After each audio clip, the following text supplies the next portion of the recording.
The other day I was talking to some guys from my church, and one of them told me that he had just been through a breakup. And it was interesting because the girl had left him, but she wouldn't tell him why. When he asked about it, everything she said was really vague and evasive. And I'm not joking, 3 other guys from that same group chimed up later to say they had just been through the exact same thing. Nobody could explain what happened because they didn't do anything wrong, and the best that anybody could come up with was just to spiritualize it and say, well, I guess it's just not God's time, or God's trying to do something here, or maybe she's just not that good of a Christian, that type of thing. And then it hit me that, hold up a second, I've had at least 3 dozen of these conversations with guys who've either just been dumped or friend zoned or even divorced, and these same patterns kept popping up. The woman left him, and the man had no idea why. And nobody could explain it. It used to be that these kind of stories were outliers. You could kind of just brush it off and ignore it, but this is turning into normal. Women are ending relationships a lot more often than men are. And what's really weird to me is that no one in the Christian world is even trying to understand what's going on. It's like everyone's just sort of accepted this idea that women are this sacred mystery and there's no way to understand what they're looking for. But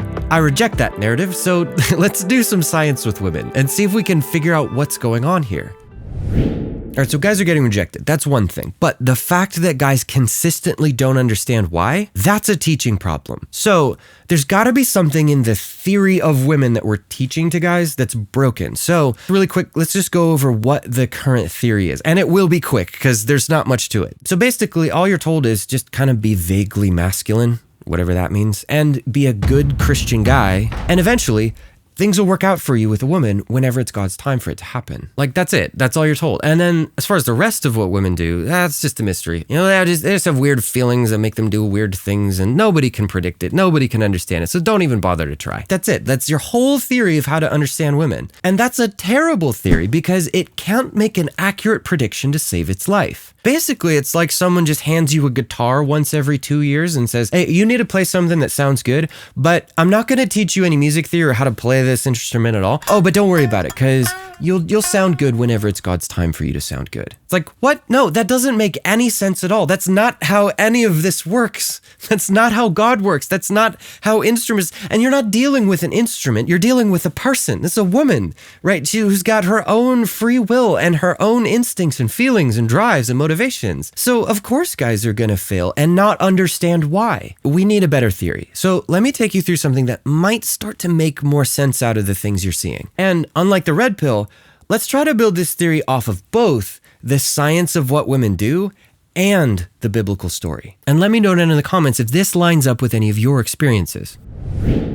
All right, so first, let's just reject the idea that women are random. That they're just driven by random feelings that come out of nowhere. Let's throw that in the trash, and let's assume that women have specific motivations that come from consistent sources. The most obvious motivation that women seem to have can be summed up with one word: safe. Almost all the behavior patterns we're about to look at can trace their roots back to her need to feel safe. The trouble is, what actually makes a woman feel safe can be totally counterintuitive, and a lot of guys struggle with that. So to understand what actually makes a woman feel safe, we got to go back to where the danger started. Let's take it all the way back to the fall of man. All right, so in the beginning, God creates everything, and it's good. And we can reasonably assume that humans don't have survival instincts or self-preservation drives yet. Because there's no death, there's nothing dangerous, so there's no reason to feel afraid of anything. And it'll make sense why that matters in just a second, because then we reject God, and we broke the world and brought death and suffering into it. And God doesn't like that, right? He hates to see his kids suffering and dying out in the cold. And that's why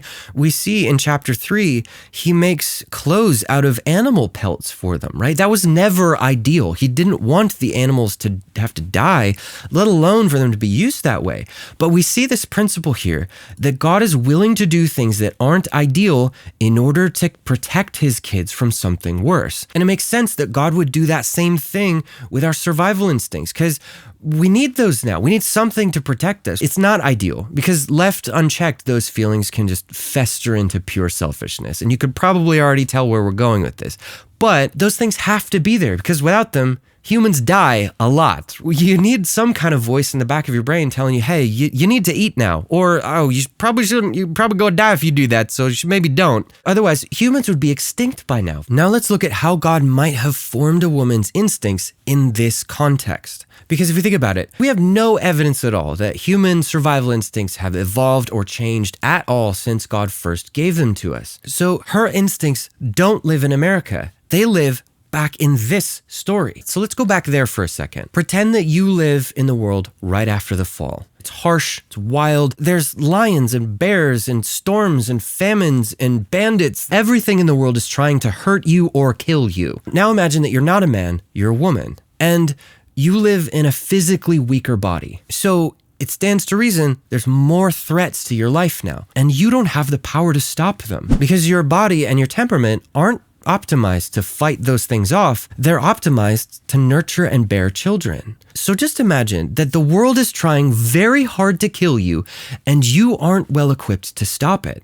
But on average, a lot of the men are. Now we can begin to understand what motivates women with men. It makes sense that God would tie a woman's attraction to a man to her survival instincts. Because again, God hates death and he wants his daughters to be well protected and survive. So if we stop thinking of female attraction to men as just random romantic feelings and start thinking of it as a survival instinct, a lot of stuff starts to click into place. Let's keep going. Let's go thing for thing and connect these dots from a woman's self-preservation drive to the ways that she responds to men. When we look at it this way, it starts to make sense why God would say the woman's desire will be for her husband. She's not going to want him just for romantic feelings, right? The way that we imagine it. She was going to want him because her life depends on it. The world is trying very hard to kill her, and that husband is her shield against it. Makes sense. And this also explains why we see that her feelings about this are a way bigger deal to her than yours are for you. For you, it's just a romantic feeling or a sexual desire.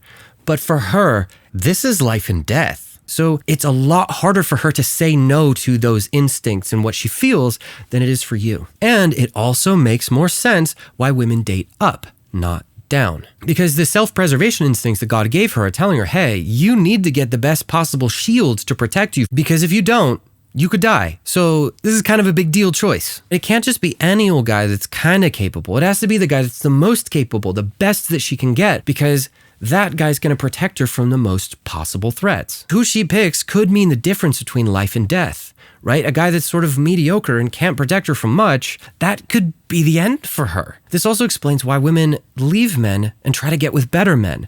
Because if she's with a guy that she feels like isn't really doing that good of a job, her survival instincts are screaming at her, get out, get out, get out. You're not safe. You could die here. Go find a safer harbor. Go find a stronger shield. This is not to excuse it, right? Because sometimes even good things that God gives us, like survival instincts, can go bad. So the next time a woman breaks up with you and won't tell you why, just put this in there. Make a lot more sense out of it. We're not trying to excuse any of this. We're just looking at the basics of where these things come from. So it makes sense why women want the best guy they can get, but it also now makes sense why women test guys so thoroughly. Because she doesn't just need to have the best shield, she needs to know that she got the best shield. And it also starts to make sense the ways that we see women testing men. Now let's take a quick detour, because you're probably asking yourself, okay, what are these tests? How do women check men to see if they're qualified for the position? Now there's a lot of ways to look at it, but the most balanced way I've found is 5 and 3.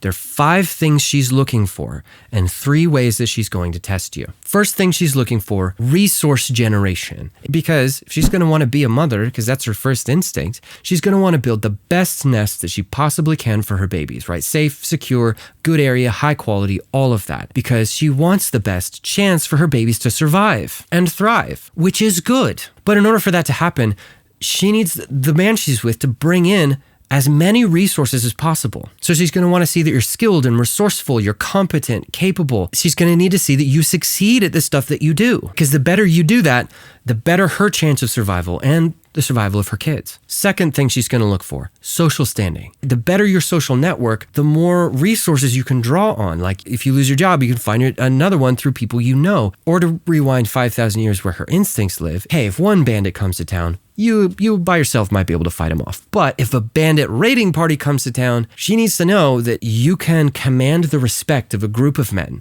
who are strong and capable of defending you. The better your social safety net, the higher her chance of survival. Third thing she needs to see, mental toughness. She needs to know that you're not just at the mercy of whatever happens to you mentally. You have strong frame control. Other people can't push you around. You don't fold under pressure. She needs to see that hard times hit, you're not going to crumble. Tyrants come to town and you don't cave to them. Now it makes sense why she needs to see confidence. And it makes sense why things like insecurity and neediness are so gross to her. And it makes sense why women want guys to be vulnerable and show their weakness, but they lose respect and attraction to guys after they do. Fourth thing, physical capability. Every TikTok girl says in her list of things she's looking for from a guy, tall, right? That's always the first thing they say. But it's funny because shoulder width actually seems to matter more. I think the study said it was like 1.6 to 1 ratio of shoulder to waist. They want to see that V-taper. I've seen a lot of short kings with broad shoulders do better than tall guys who are kind of narrow. So pro tip, if you're working out, focus on your shoulders and your legs. But it's more than that, right? Bad dude tries to take you down on the street.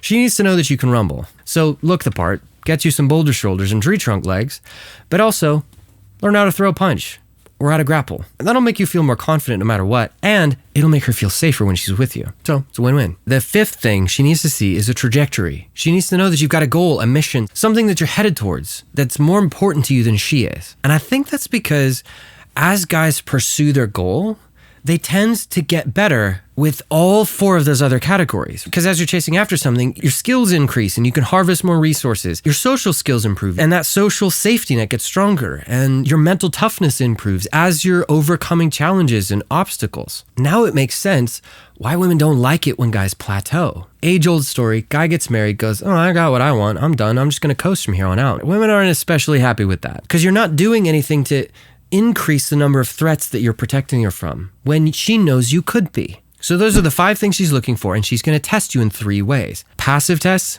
active tests, and comparison tests. Passive tests are the ones you're probably already familiar with. What do you look like? What kind of job do you have? What's your friend group like? Have you succeeded at anything before? She's checking everything she can see on the outside for all those things that will make her feel safe. And side note, this is the stuff that as Christian guys we probably get the most frustrated about because we look at that and go, oh, those are worldly things. You shouldn't care about that. You're not following Jesus well enough. You need to just let that stuff go and stop putting pressure on me for those things. Unfortunately, that's just not realistic. So we've got passive tests. Active tests are a lot tougher to spot. And this is where most guys get lost. This is where I got lost a lot for a long time, right? Because she needs to see all those things are going to make her feel safe, but she can't see all of it from the outside. So sometimes she's got to push and poke and challenge and pressure to see what comes out of you. This is why the red pill guys call crap tests. They use a different word. Because if you don't know it's a test, it just seems like completely random crap coming out of nowhere. I call them worthiness tests because I think that describes what's actually happening better. It can be really subtle things like suggesting the opposite of something you say. She could be testing you for your frame control because if she can push you out of your plan and your frame, then so can anybody. And if anybody can push you around, then you can't protect her from anything. It could be way more overt than that. It could be like starting a fight out of nowhere about seemingly nothing. She could be challenging your leadership or your direction. She could threaten to move to another state for no reason. I've actually known a few guys that have had that one happen. And this just barely scratches the surface of the ways that women test men. I could do a whole video on this. And if you want to see that, drop it down in the comments. But this explains a lot of stuff that women do. It explains why she tries to contradict you and she's always trying to pull the reins of control away from you. It's interesting. Some commentators think that back in Genesis, when it says, your desire shall be for your husband, it actually means she will try to control him. And this would kind of explain it. She's got to test the man she's with to see if he's worthy. This also explains why if you give in to her all the time, you might get things back to peace for a second, but she'll lose respect for you and attraction and desire for you over the long run. You're trading short-term comfort for long-term respect and desire. It also explains why the jerk gets the girl, right? This is the most frustrating thing in the world for us as guys, right? Because even though that girl is always upset with the jerk in the moment, he's not failing her test. He's passing them. And she would rather be with a guy that pisses him off and passes his test than be with a weenie who constantly gives her what she wants, but never passes a single one. Because the weak guy that placates her can't protect her from jack squat and she doesn't feel safe. So it's passive tests and active tests. Comparison tests are probably the most frustrating. because it's the one that's kind of out of your control. Like it or not, she's going to compare your test scores to all the other available candidates. She's only going to pick a man or wants to be with the man who's the best candidate, the most qualified. This explains why women don't get one-itis for guys the same way that guys do for girls. Like as a guy, you tend to lock in on one girl and go, oh, this is it. I want this one. I don't care about any of the others. I want that one. Women don't seem to do that very much. They tend to keep a roster. They have options. Because from her perspective, she needs a backup plan if it doesn't work out with her best available option. Her life depends on it. This explains why women pick the guys they do, and it explains why some women are happier with the guys they're with than others are. On the positive side, if you pass all of her tests with flying colors, that's when you see a woman laser focus and lock in on a guy. That's when she goes, this one, that one's the best. I got to do everything that I can do to lock this guy down because this is a golden ticket. Because her instincts are telling her, I'm not going to be any safer than I will be with that guy. If you only pass a few of her tests, she's not going to be super happy that she's with you, at best. That's where you see the ones where it's like the guy is the one that's thrilled, but the girl's sort of just like, this is all right. I guess we'll see where this goes. If you don't pass any of your tests, relationship just doesn't happen. And this can change too over the course of a relationship. You start off passing her tests and she's happy, but you start to decline and you're not passing as many. Watch what happens. It also explains why those tests don't stop after you get married. The instincts that are driving her to test a man and make sure that he's gonna keep her safe don't disappear as soon as you say I do. She still feels like the world is trying to kill her, and she doesn't just need a shield that worked 2 years ago. She needs one that's gonna be strong and capable today. And it also makes sense why women don't just test men. We see that they reward and punish men based on how they score. Because think about it, if the man's job is to be a shield to protect her from those threats, and he's not really living up to the advertisement, her life is endangered. She can't just sit around and let that happen. So oftentimes women will do stuff to push men to change, get them in gear. She'll be less agreeable. She'll show less respect. She'll lose desire and attraction. She won't want to be close to you because, she feels like, hey, this guy's supposed to be protecting me and I don't feel very safe. She's not going to reward that. She'll nag him more and have more demands and put more rules on him. Because from her perspective, if she's not at peace with her situation, she's not going to let the man feel at peace with his. She's going to want to give him an incentive to change or an incentive to leave. Because if that harbor is crumbling and it can't protect her from the storms outside, she's either got to get the guy to fix that breakwater up, or she's got to get out of there and find another harbor. Because again, this is life and death as far as her instincts are concerned. Now, this certainly does not excuse all of the divorces that we see women initiating and the ways that women tend to treat men now that they're free to do whatever they want to men. But it would seem to make sense out of it. Now, on the positive side of it, if he does pass her test with flying colors consistently, she's going to want to do everything she can to lock that guy down and make sure he has no incentive to leave. She'll be more respectful. She'll be more attentive. She'll test him less. She won't second guess him as much. She'll let him lead, and she'll be more likely to bring peace into his life instead of constantly trying to take it away. She wants to reward him and incentivize him to keep doing things that make her feel safe. Because this is a good shield. I feel really safe with this shield. I don't see any other shields out there that are going to test any better. So I want this one to stick around and keep being a good shield. And I've watched guys turn their relationships and marriages around just by figuring this dynamic out instead of trying to fight against it. What I've seen happen in a lot of relationships is guys try to fight against it and try to change the woman and try to get her to stop. You need to stop nagging me or demanding me. You need to let me have some peace and quiet. You need to give me some space because you're not being a good Christian right now. They try to demand it or leverage it, or they try to negotiate for it, right? That's the most common tactic in couples therapy. The problem is, you can't negotiate desire. You can negotiate for things. You can negotiate for sex. You can negotiate for quiet time, but you can't negotiate for her to feel better about her life. You can't negotiate for her to want you. It doesn't work that way. She can't change that desire or that instinct, and neither can you. But one thing that's helped me to accept it is just to view it as survival instincts that God gave to women at the fall as a protective measure to keep his daughters safe. So that's the theory. Hopefully that helps you make some sense out of what you've been seeing out there. Now, of course, none of this is absolutes. There are outliers out there. There's some women that are weird. But I found that most of us as guys, myself included, want to view ourselves as the main character of the story. And so if we think there's an outlier out there, we assume we're going to be the one that ends up with her. Because the main character of the story always ends up with the good one. But yes, even though there are outliers out there, I found it's better just to assume that whoever she is, she's not one of them. because every time I think she is, I'm wrong, and it kind of sucks. So do whatever you want with that. That's the theory. If you've got a better theory that would make even more sense out of what we're seeing and make even better predictions about what women will do and how they'll respond to you, feel free to share it. I'd love to see it. If any of this was helpful, be sure to hit the like button, let the algorithm know that you were here. And if you want to see more, be sure to hit the subscribe button while you're down there. If you like this video, this one will help out too. That's all I got this time. Stay weird. Peace.